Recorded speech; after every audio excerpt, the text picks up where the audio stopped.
seorang wanita Muslim sedang menjelaskan kepada pemuda Kristen pentingnya mengimani suatu agama berdasarkan logika dan akal sehat.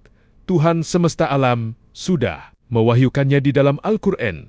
Sang wanita berharap pemuda tersebut agar terbuka mata hatinya melihat kebesaran Tuhan, karena di dalam Al-Quran sudah tertulis adanya tanda kebesaran Tuhan. Pemuda Kristen itu pun mendengarkan semua penjelasan wanita Muslim tersebut.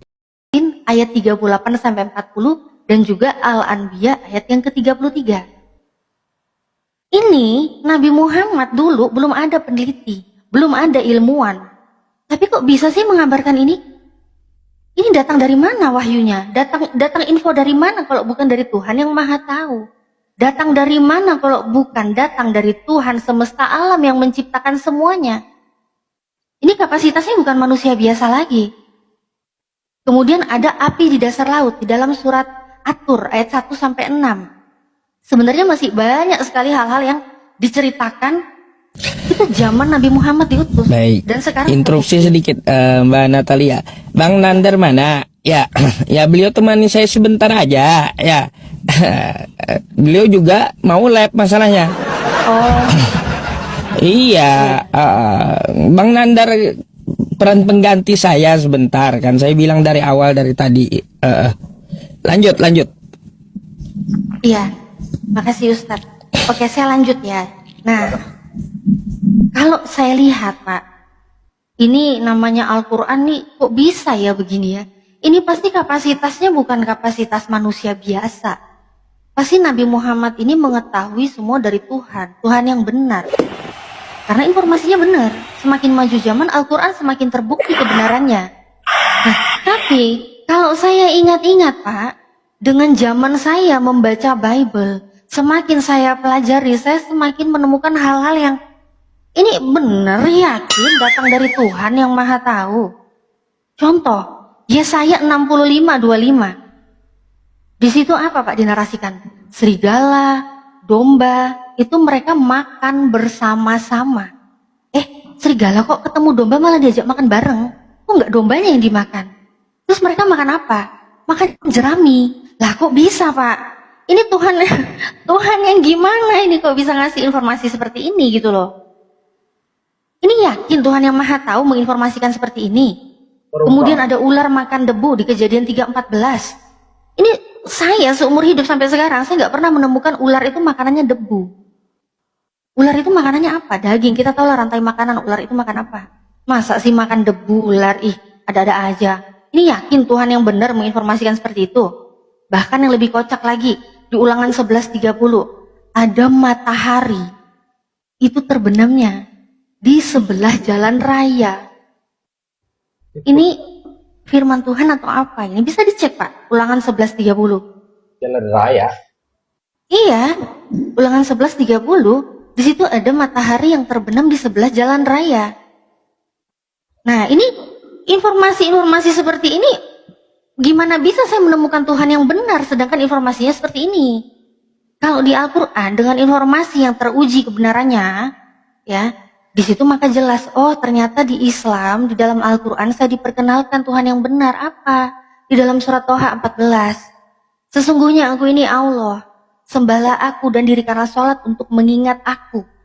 Ini jelas nih, Tuhannya jelas. Dia memperkenalkan dirinya, dia minta disembah, dia memperkenalkan, dia memerintahkan manusia untuk menyembahnya. Dan di situ ada aspek ibadah. Apa? Sholat. Dirikanlah sholat untuk mengingat aku. Ini kita bisa lihat ya, bukti nyata Islam di negara manapun, orang yang mengaku muslim, kalau ditanya Tuhanmu siapa? Allah. Tuhanmu siapa? Allah. Dari negara apapun, baik dia di tempat terpencil pun pasti dia akan mengatakan Allah. Mau dia sholat di rumah, sholat di masjid, Tuhannya pasti Allah. Nggak ada, Tuhan saya, Tuhan kamu siapa? Allah tapi begini, tapi begitu. Nggak ada. Dan kemudian sholat yang Allah perintahkan, dirikanlah sholat, itu pun sangat jelas. Sholat umat muslim, Islam di negara manapun, kalau sholat itu sama. Nggak ada yang bisa dimodif-modif, nggak ada Pak. Ini perintahnya jelas, mulai dari kita mau sholat, auratnya, bagian mana yang harus ditutup, wudunya jelas, gerakannya jelas. Bahkan di semua negara, Kita kalau mau sholat subuh ya pasti 2 rakaat. Sholat maghrib di mana-mana 3 rakaat. Gak mungkin, oh ini ahli ibadah sholat maghribnya jadi 5 rakaat. Gak ada. Itulah karena perintahnya perintah datang dari Tuhan yang benar. Gak bisa dinego-nego. Itu kita ibadah itu perintah bikinan Tuhan, bukan perintah bikinan manusia. Coba kalau Kristen, Pak Kiko gereja mana di Kristen? Mungkin Protestan, karismatik, atau gereja apa ya kan? Advent mungkin. Banyak teman-teman Kristen, waktu saya dulu Kristen, saya bingung. Pindah-pindah gereja, denom sudah berbeda, ibadahnya liturgi udah beda-beda. Ini sebenarnya aturan ibadah bikinan Tuhan atau bikinan manusia. Sangat berbeda, Pak. Disitulah saya menemukan indahnya Islam. Agama yang saya cari selama ini adalah agama yang sempurna. Itu saya dapat di Islam. Gitu, Pak. Maksudnya, kalaupun memang ada yang pindah-pindah, saya boleh menanggapi. Katakan dia menyembah ya Tuhan yang disembah dia, bukan berarti berpaling kepada sesembahan yang lain. Itu Mbak Natalia. Benar ya? Suaranya kecil sekali, Pak. Kejauhan kayaknya itu, Pak.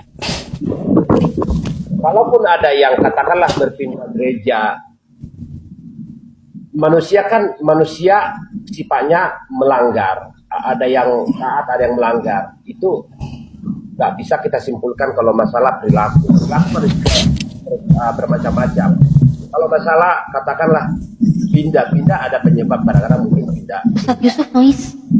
pindah tinggal, pindah alamat, pindah pekerjaan, mungkin masalah faktor-faktor lain seperti itu Mbak Natalia kan sudah pernah tahu lah di dalamnya kan, seperti itu.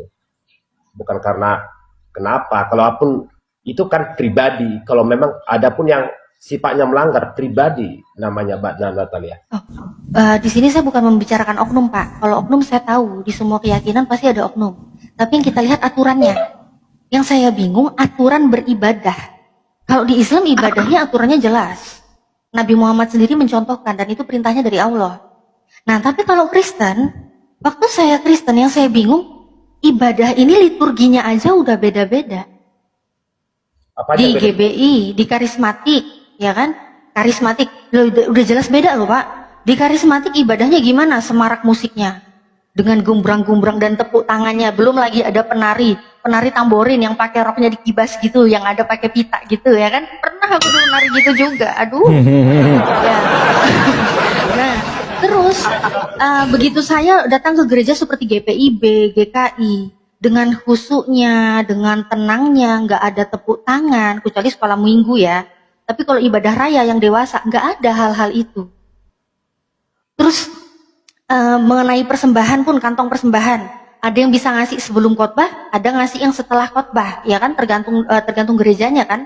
Semua ibadahnya itu aturannya beda-beda gitu loh. Tiap denom sudah berbeda. Makanya saya bilang, ini perintah ibadah ke gerejanya aja dari mana? Yang katanya Yesus Tuhan, di dalam Bible, Yesus saja tidak pernah memerintahkan untuk ke gereja. Gak ada datanya Yesus memerintahkan untuk ibadahlah di gereja, gak pernah ada. Bahkan Yesus sendiri mengucapkan kata Kristen pun gak pernah ada. Nah tapi kok bisanya ada Kristen yang terbentuk menganggap Yesus Tuhan dan mereka beribadah di gereja dan tiap denom itu berbeda-beda. Nah di situ sih silakan kalau yang mau ya. Tapi kalau untuk saya pribadi, ini saya mikir, ibadah yang saya lakukan waktu Kristen itu ibadah perintah dari mana? Kok beda-beda? Oh ternyata perintahnya dari mana nih kalau begini? Kalau perintah dari Tuhan, gak mungkin dong dinego-nego sama orang, dibolak-balik, dimodif-modif, itu berarti sudah bercampur dengan ulah tangan manusia. Apalagi kalau jelas gak ada perintahnya, mereka ibadah-ibadah sendiri, gak ada perintahnya, kayak gimana aturannya? Aturan dari mana kalau hal itu Pak? Yang saya bicarakan di situ, bukan oknum, bukan masalah orang mau gimana, saya gak bicarain itu Pak. Kalau oknum mah, semua agama pasti ada oknum. Yang kita lihat aturannya. Silakan Pak. Saya mau bertanya yang lain aja, karena apa? Karena saya nggak tahu tadinya Mbak Natal itu ex dari Kristen. Jadi saya tidak mau merana yang sifatnya personal lagi. Saya lebih kepada kita boleh berdiskusi supaya menyehatkan penonton. Mungkin kalau masih ada waktu Pak Ustadz ya, takutnya nanti mau diturunin juga. Oh, enggak, banyak waktu. Ustadz Yusuf tapi udah sehat ya Ustadz ya? Kemarin Ya, alhamdulillah saya udah sehat ini. Cuma suara aja nggak bisa teriak kencang gitu. Oh tenang Ustadz. Kalau perlu teriakan saya bisa teriak, apalagi membaca Bible penuh hikmat. Saya ahlinya Ustaz. Lanjut. Kalau ada diskusi dengan saya nanti nggak apa-apa. Kan ngomong Iya. pelan-pelan bisa. Silakan lanjut dulu. Bagi saya